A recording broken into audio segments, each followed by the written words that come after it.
homem descobre que sua esposa desenvolveu sentimentos por um colega de trabalho. Enquanto tenta salvar o casamento e reconstruir a confiança, ele se vê cada vez mais frustrado à medida que ela se distancia e admite que ainda tem sentimentos pelo outro. A tensão cresce, forçando-os a enfrentar decisões difíceis sobre o futuro de sua relação. Enquanto isso, em outro relato, um homem casado há 7 anos começa a suspeitar da esposa por causa de seu comportamento incomum, especialmente com o Snapchat. Embora não tenha provas, as explicações dela não o convencem e ele se sente dividido entre confrontá-la ou continuar confiando.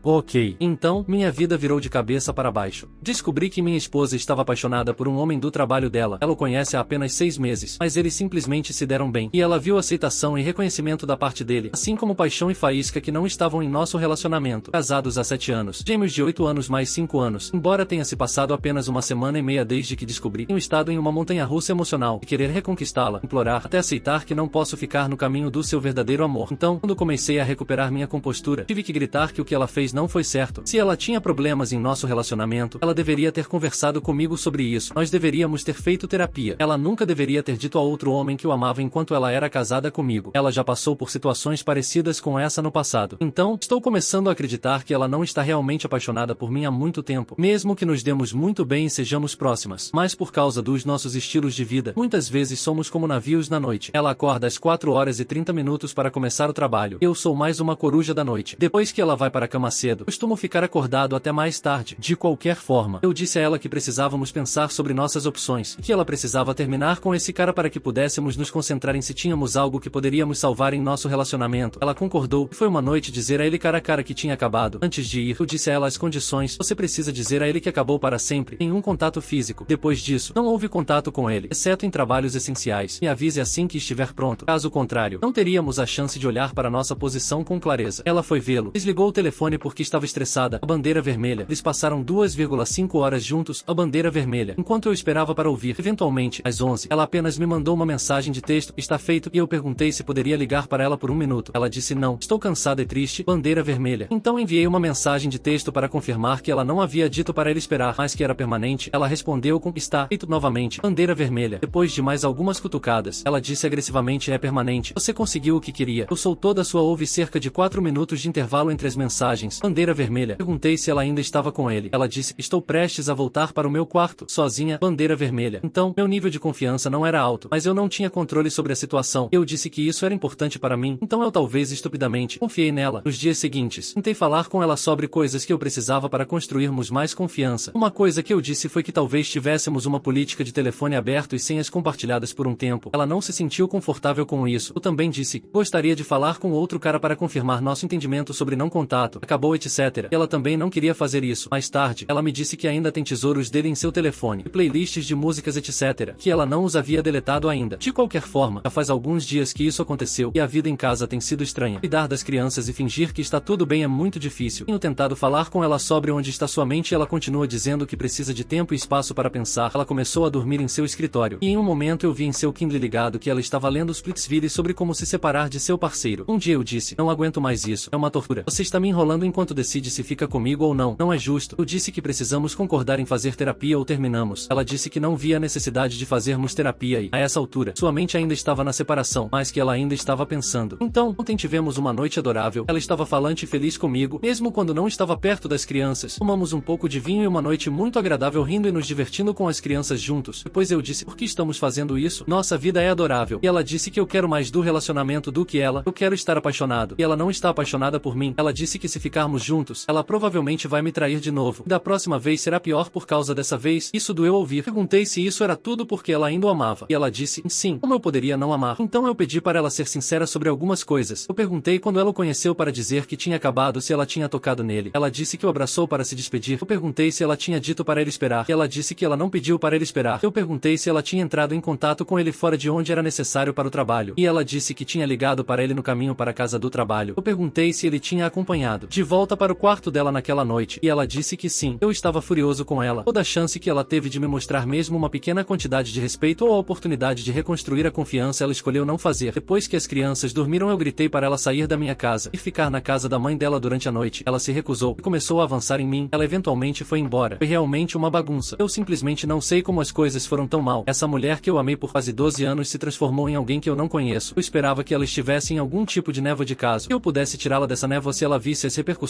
de suas escolhas. Na mente dela, suspeito que ela estava planejando apenas ser coparental na mesma casa, em quartos separados, etc. Ela parece não perceber o quanto me fez mal e que isso não está certo. Atualização, e estou começando a ver isso por uma lente diferente. Digamos que ela realmente se desapaixonou por mim anos atrás, mas nós tínhamos filhos e nossos empregos, e as coisas estavam boas entre nós. Não as melhores, mas estávamos confortáveis, nos apoiávamos e nos dávamos muito bem. Se ela não tivesse desenvolvido sentimentos por esse outro cara, ela poderia ter continuado assim, sentindo que esse relacionamento era o suficiente, era prático e gratificante, mas então ela fez um amigo, e esse amigo a fez se sentir tão feliz e tão realizada, que ela foi tomada por sentimentos de amor antes mesmo de saber o que estava acontecendo. Em um mundo perfeito, ela teria posto um fim naquele relacionamento e feito um teste de realidade. Algo está acontecendo aqui. Se eu não parar com isso, ou reavaliar meus sentimentos, vai sair do controle. Ela deveria ter me dito que havia algo faltando em nosso relacionamento que ela precisava. Poderíamos ter feito terapia de casal e, por meio desse sistema, chegado à conclusão de que ela não me amava. Poderíamos ter tido uma chance de nos separar amigavelmente, mas ela não o fez. Ela manteve o relacionamento em segredo e mentiu para mim. Então, quando eu descobri que ela teve a oportunidade de voltar para o passo anterior, remover o outro relacionamento da equação e focar em nós, mas ela não conseguiu fazer isso direito. Ela só me encontrou no meio do caminho em várias coisas que eu considerava condições. Isso quebrou a confiança que eu estava investindo nela. Como ela nunca teve em mente que nosso relacionamento valia a pena salvar. O que ela está dizendo sobre o caso só ter chegado ao ponto de falar pode ser completamente verdade, mas o fato de ela não estar disposta a respeitar os limites que discutimos torna tudo possível. Qualquer coisa. Tudo sobre essa situação dói, mas é a falta de respeito que mais dói no momento. Se eu vejo a situação por essa lente, parece melhor do que uma personalidade trapaceira descarada. Eu sinto que ela é apenas um pouco covarde, se deixou levar pelas emoções e não valorizou o marido ou o casamento o suficiente para fazer a coisa certa na hora certa. Eu não a quero de volta, mas não a odeio. No entanto, agora estamos no estágio em que sabemos que vamos nos separar. Precisamos pensar em como não impactar muito as crianças e qual situação funcionará melhor para todos nós. No que me diz respeito, ela não vai voltar. Vamos nos envolver com as crianças pelo resto de nossas vidas. Então, fazemos isso como amigos ou inimigos?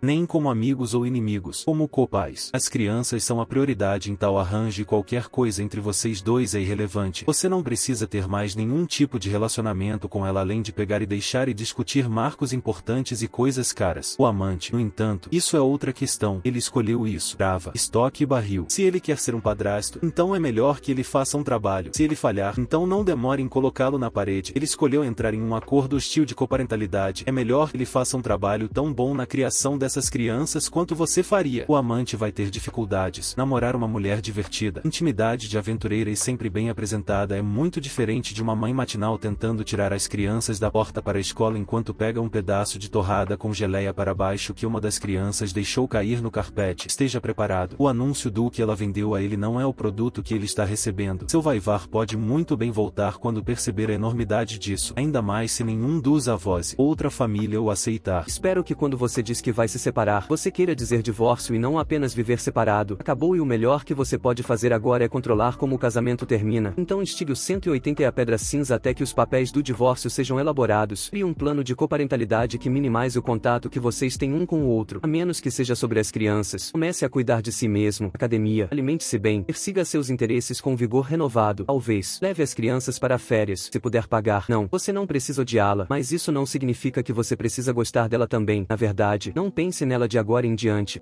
Minhas suspeitas são justificadas? Eu sou casado com minha esposa há 7 anos. Nos conhecemos e começamos a namorar há 12 anos. Estou querendo postar aqui há alguns meses para buscar opiniões e insights de outras pessoas sobre minha situação, pois não tenho amigos próximos o suficiente para conversar sobre esse tipo de coisa. Minha esposa sempre foi minha melhor amiga desde que nos conhecemos, então é para ela que sempre contei tudo. Mas, obviamente, não posso fazer isso nessa situação. Nunca desconfiei que algo estava acontecendo até outubro outono passado. Ela chegou em casa depois de jantar e beber com as amigas uma noite. Enquanto estávamos deitados na cama, ela estava de costas para mim e no telefone. Neste momento, nada suspeito acontecendo nem estava na minha mente. Depois de um tempo, eu me sento e percebo que ela está no Snapchat, e ela bloqueia o telefone extremamente rápido, novamente sem sinais de alerta, pois nunca tive motivos para suspeitar. Ela sempre teve o Snapchat desde que a conheço, e sempre fez parte de pelo menos 2 grupos, um composto por várias de suas colegas de trabalho, todas professoras, e o outro grupo sendo 2 a 3 de suas colegas de trabalho mais próximas e melhores amigas. O que levantou a bandeira vermelha disso foi o que ela disse alguns momentos depois de bloquear o telefone. Desculpe, eu estava enviando mensagens de texto para minha melhor amiga. No começo, isso não pareceu estranho ou suspeito, mas quanto mais eu pensava sobre isso, mais suspeito parecia, principalmente porque já vi esse comportamento antes, quando alguém faz algo que não deveria estar fazendo em um relacionamento sério. Eu traí minha namorada de longa data na época, no ensino médio, e agia de forma semelhante sobre meu telefone quando estava perto dela. Agora eu jurei nunca mais ser essa pessoa por causa de como isso afetou nós dois e era apenas uma sensação ruim. Eu era apenas um adolescente idiota, avançando alguns dias. Não consigo parar de pensar em quão estranha foi aquela troca e que eu precisava obter mais informações sobre quem ela não queria que eu visse com quem ela estava falando. Por que me dizer que você está mandando mensagem para sua melhor amiga, mas você está no Snapchat? Se você realmente estava falando com sua melhor amiga, por que está fazendo isso no Snapchat? Eu só os vi enviar principalmente vídeos um para o outro, não realmente enviar mensagens um para o outro. Então, chego em casa do trabalho, pego o iPad dela e entro no Snapchat dela. Não tem nada lá, exceto os grupos dos quais ela faz parte. Eu já saiba. No dia seguinte, entrei no Snapchat dela pelo meu telefone e vi uma mensagem de um cara cujo nome eu não reconheci. Parece inocente o suficiente, apenas uma selfie dele sentado em um escritório com a legenda "As segundas-feiras são uma droga". Tentei dizer a mim mesmo que não havia nada de suspeito nisso, apenas deixar para lá, mas não consegui. Fiquei verificando o Snapchat dela a maior parte do dia, mas então fui desconectado e não consegui entrar novamente. Mais tarde naquele dia, minha esposa me perguntou se eu tinha tentado entrar no Snapchat dela. Eu nego, pensando que ainda preciso de mais informações antes de confrontá-la sobre isso. Ela respondeu que acha que alguém estava tentando hackear sua conta porque ela recebeu uma mensagem de sua melhor amiga, mas alguém já tinha aberto e ela não conseguiu ver quando abriu o aplicativo. Agora, as bandeiras vermelhas estão balançando. Ela mentiu sobre de quem recebeu a mensagem. Nunca vi um snap da melhor amiga dela, só desse cara. Agora estou me sentindo um lixo. Todos os tipos de perguntas e pensamentos estão passando pela minha cabeça, mas deixamos as coisas assim por enquanto, avançando 1 ou 2 semanas. É claro que não consigo parar de pensar na mentira dela. Preciso de mais informações e evidências. E eu tenho algumas. Uma manhã, depois de outra noite em que ela saiu com as amigas para jantar e beber e chegou em casa, eu estava me preparando para sair para o trabalho e ela estava no banheiro se arrumando. Ela deixou o telefone no balcão da cozinha, e eu o abri para verificar o Snapchat. Há uma mensagem do mesmo cara, dizendo algo como a nossa: "Isso é tão bom de acordar." Não literalmente, mas quase. Estou fervendo. Tiro uma captura de tela e mando uma mensagem para mim mesmo e deixo o telefone dela aberto mostrando a mensagem enquanto saio pela porta sem me despedir nem nada. Antes que eu possa chegar ao meu carro, ela corre para fora e pergunta por que estou saindo sem dar um beijo de despedida nela como sempre faço antes de sair para o trabalho. Eu apenas perguntei calmamente a quem é. Nome do cara? Ela olha para mim em silêncio por alguns momentos antes de responder. Ele é um amigo. Eu digo que falaremos mais sobre isso quando chegarmos em casa hoje à noite e eu simplesmente vou para o trabalho. Ela imediatamente começa a explodir meu telefone, o que eu ignoro. E em vez disso abro nossa câmera interna para ver como ela está reagindo a tudo isso e para ouvir o que ela pode estar dizendo. Ela está andando pela casa dizendo coisas como atendo o telefone aí eu só estava flertando. Mais tarde naquela noite, depois que chego em casa, começo a fazer uma mala para sair da cidade por alguns dias. Caso nossa conversa não termine bem quando ela chegar em casa. A conversa segue algo como: ele é apenas um amigo da faculdade. Nós nos beijamos uma vez em uma festa. Essa mensagem é só senso de humor dele. Eu nunca enviei nada parecido com o que você está pensando. Ele é casado. Eu te contei sobre ele. O que ela pode ter feito? Mas não me lembro. Menti sobre com quem estava falando no Snapchat porque me sinto culpada por ter um amigo homem. Já que não tinha permissão para ter amigos homens no meu relacionamento passado, eu nunca dei a ela um motivo para pensar que ela não poderia ter um amigo homem no nosso relacionamento. Sempre confiei nela 100%. Concluindo essa conversa, nós meio que deixamos as coisas como estão. Eu fico em casa. Ela se desculpou por não me contar sobre falar com esse cara. E não havia nada com que se preocupar, mas não há nenhuma evidência de que nada esteja realmente acontecendo, apenas a palavra dela. O que eu levo com um grão de sal. Nos meses seguintes. Pensamentos sobre o que aconteceu aleatoriamente continuam surgindo na minha cabeça. No entanto, não vi nada suspeito. Até que ela começa a agir de forma estranha novamente depois de beber. Ela está no telefone novamente quando estou por perto e rapidamente o bloqueia quando pensa que eu estava olhando. E ela me diz que não pode me deixar ver o que está no telefone dela por causa do IPAWA. Ela agora é terapeuta. Se formou no verão passado, e é por isso que ela bloqueou o telefone rapidamente novamente. No entanto, não tenho 100% de certeza, mas parecia que ela tinha o Snapchat aberto antes de bloquear o telefone. Inicialmente ignorei, mas alguns dias depois entramos em outra conversa sobre se ela estava ou não fazendo coisas que não deveria, e eu mencionei porque ela me disse que estava enviando mensagens para clientes, mas parecia que o Snapchat estava aberto. Ela nega que estava no Snapchat, mas no aplicativo que usa para lidar com clientes. Novamente, sem nenhuma evidência real, varro para debaixo do tapete. Algumas semanas se passaram e uma noite depois de chegar em casa depois de jantar e beber muito com as meninas, ela coloca uma lingerie e tentou iniciar um momento, mas eu já estava na cama e exausto e honestamente fiquei desanimado com pessoas que bebem, então eu recuso. Ela me diz que está tudo bem e diz que vai assistir TV, já que não está cansada. Eu imediatamente acho que algo é suspeito, sabendo muito bem que toda vez que ela bebe demais, ela faz algo estúpido. Então, eu abro a câmera interna que dá para a área da TV e, assim que ela se senta no sofá, ela pega o telefone e desliga a câmera. Eu imediatamente ligo a câmera novamente para vê-la tirando uma selfie enquanto ainda usa a lingerie. Em um acesso de raiva, eu entro na área da TV e pergunto para quem ela está enviando as fotos. Ela me diz a princípio que eram para mim. Eu digo a ela que isso é besteira. Você não me envia fotos assim há mais de um ano. Ela continua com eu estava tirando as fotos para ajudar com minha autoconfiança. Ao que ela me diz de vez em quando que se sente gorda, acima do peso, não bonita, etc. Eu sempre tentei ser um marido solidário quando se tratava de sua autoimagem, mas também tentei ser realista ao dar a ela minha opinião sobre roupas e tudo mais. Então, isso é claro que me faz sentir culpado de certa forma, mas ainda não estou comprando e tento manter minha posição de que ela estava tramando algo. Conversamos por horas discutindo para onde deveríamos ir a partir daqui. Deveríamos nos separar, fazer terapia. Eu preciso trabalhar minha confiança, mas no final nós dois meio que deixamos as coisas como estão e seguimos em frente. Durante todo esse tempo, admito que não tenho sido muito bom em esconder como estou me sentindo, e ela percebe e toca no assunto ocasionalmente. Eu digo que estou bem e seguimos em frente. Ela iniciou uma boa conversa franca sobre tudo o que aconteceu e, pela primeira vez, me senti bem e que poderia começar a confiar nela novamente. Ela me disse: apaguei o Snapchat porque sei como você se sente sobre isso. Não falo mais com aquele cara. Eu realmente pensei que poderíamos ser amigos dele e da esposa dele, porque eles são parecidos conosco. Já que temos falado sobre como precisamos encontrar outros casais para sair, somos bastante introvertidos. No entanto, no fundo da minha mente, ainda não vi provas. A única coisa que consegui foi ela admitir que mentiu para mim sobre com quem estava falando inicialmente, e na semana passada, comecei a ter esses pensamentos novamente. Verifiquei o telefone dela quando ela o deixou sem vigilância e vi que o Snapchat estava de volta, e ela mencionou que baixou novamente para ver algo de uma de suas amigas. No entanto, não está logado. Tento dar a ela o benefício da dúvida, mas no fim de semana ela vai às compras e devolver coisas, sozinha por cerca de 4 horas. O que é estranho, pois não me lembro dela sair para fazer esse tipo de coisa sozinha. Ela sempre me implora para ir com ela. Ela viu muitos programas de assassinato. Além disso, mais tarde naquela noite, deixo ela e 2 de suas amigas em um show por algumas horas. Pego-as de volta e ela está extremamente fora de si. Então, como antes, quando ela bebeu demais, sei que ela vai fazer algo estúpido. Assim que ela desmaia na nossa cama, pego o telefone dela para verificar o Snapchat, mas o aplicativo foi deletado aparentemente. Não sei o que pensar sobre isso. O aplicativo estava lá no começo da semana, mas agora ele sumiu depois que fiquei bêbado em um show de burlesco. E para adicionar mais confusão e suspeita, um dia depois ela está no telefone tentando me mostrar algo, e vejo que o Snapchat está de volta, e ainda desconectado quando verifiquei esta manhã. Não tenho ideia de onde ir a partir daqui. Nunca tive muita confiança em confrontar as pessoas porque tenho medo de não ter todos os fatos. Sou um pensador muito racional e sinto que estou pensando demais nas coisas e que, de fato, não está acontecendo nada. Em retrospectiva, em todas aquelas situações em que pensei que a peguei em flagrante e ela teve uma refutação legítima, eu deveria ter exigido que ela me mostrasse ali mesmo o que estava no Snapchat dela, mas isso só está me ocorrendo agora. Tenho medo de que se eu continuar insistindo nisso e acabar errado, eu simplesmente afasto e nunca mais seremos os mesmos. Como lidar com isso? Tenho justificativa para me sentir assim ou é possível que eu esteja sendo paranoico?